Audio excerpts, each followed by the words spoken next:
The papers were signed on a Thursday. No press release, no statement, no headline that captured what actually happened, just a pen, a line, and then silence. Elon Musk has signed those papers twice. 2 marriages, 2 endings. And here's the part almost nobody talks about it. Wasn't the divorce that shook him. It was what the divorce forced him to see about himself. Stay with me for the next 15 minutes, because this is bigger than Elon Musk.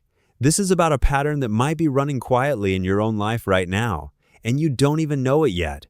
Part 1. The facts. Let's start with what we actually know, because the truth here is powerful enough on its own, it doesn't need exaggeration. Elon Musk married Justine Wilson in the year 2000. They were together for 8 years. In that time, they had 5 children. And they endured something no parent should ever have to go through. Their first son, Nevada, died as an infant from SIDS. At the same moment all of this was happening in his personal life, Musk was building 2 companies that almost everyone in the world expected to fail. Tesla, an electric car company, at a time when electric cars were considered a joke by most of the auto industry. And SpaceX, a private rocket company, at a time when even NASA insiders doubted a private company could pull it off. In 2008, both companies came within weeks of running out of money. He put what was left of his personal fortune into keeping them alive. That year, 2008, was also the year his marriage to Justine ended.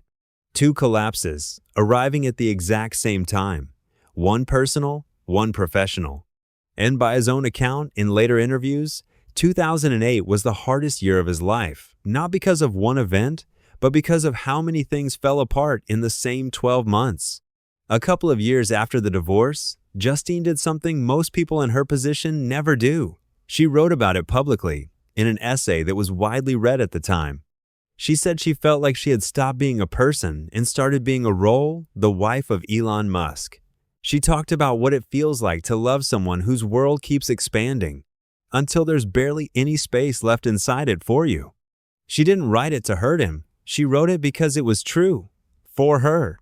What that essay did to him privately, nobody outside his closest circle actually knows. He has never laid it out in detail in any interview. But look at what happened next, because the pattern speaks for itself. He married actress Tallulah Riley in 2010, divorced her in 2012, married her again in 2013, divorced her again in 2016. Same woman, 2 separate attempts, same ending, both times. That's not bad luck, that's a signal. And here's the thing about signals. You can miss 1, you can even miss 2. But when life hands you the exact same lesson a 3rd time, wrapped in a different box, something in you eventually has to stop and ask the harder question.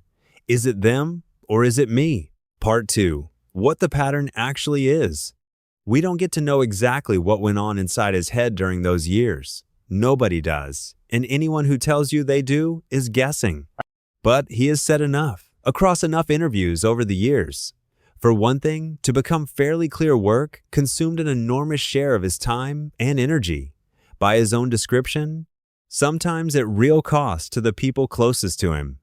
He has spoken publicly about working extremely long weeks, about sleeping at factories during crunch periods, about the toll that pace has taken on him. This is the part I actually want you to sit with, because this was never really a story about a billionaire.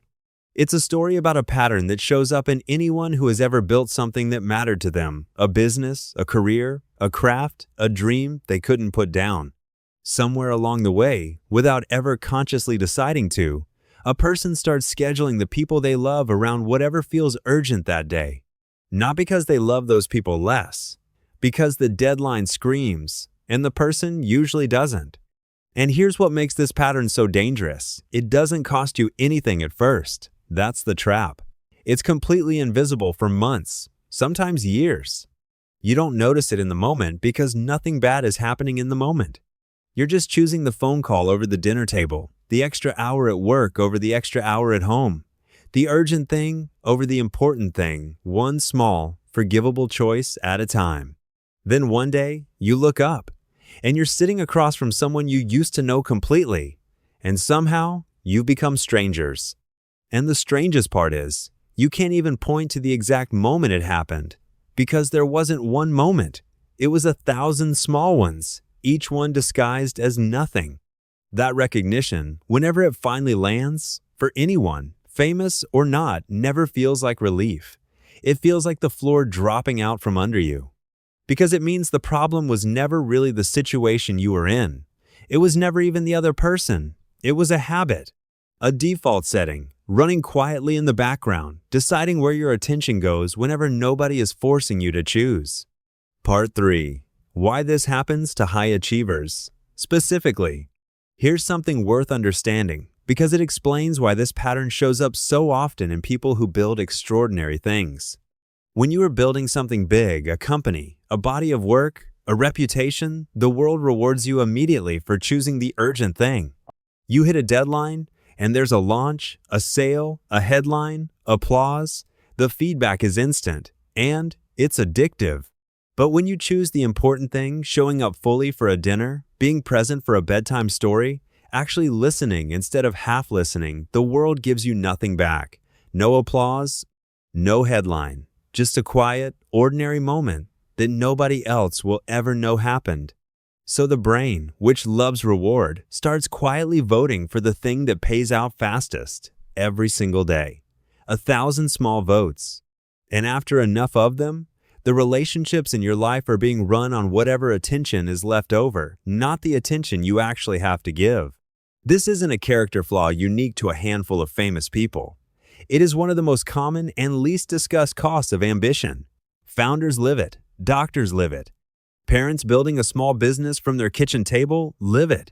Anyone chasing something big enough to demand everything they have is at risk of this exact trade, whether or not the world is ever watching them do it. Part 4. The question that actually matters. So let me ask you the only question that really matters here. Forget Elon Musk. Forget the rockets and the headlines and the divorces. When you're at dinner, are you actually at dinner? Or is your mind already 3 problems ahead, half checked out, waiting to get back to something that feels more important? When the people you love are just sitting there, doing absolutely nothing remarkable, is that enough to hold your full attention? Or is there always that quiet hum underneath, pulling you somewhere else? When was the last time you were in a room with someone you love, and your phone was somewhere you couldn't see it, and your mind wasn't 3 steps ahead? Take a second.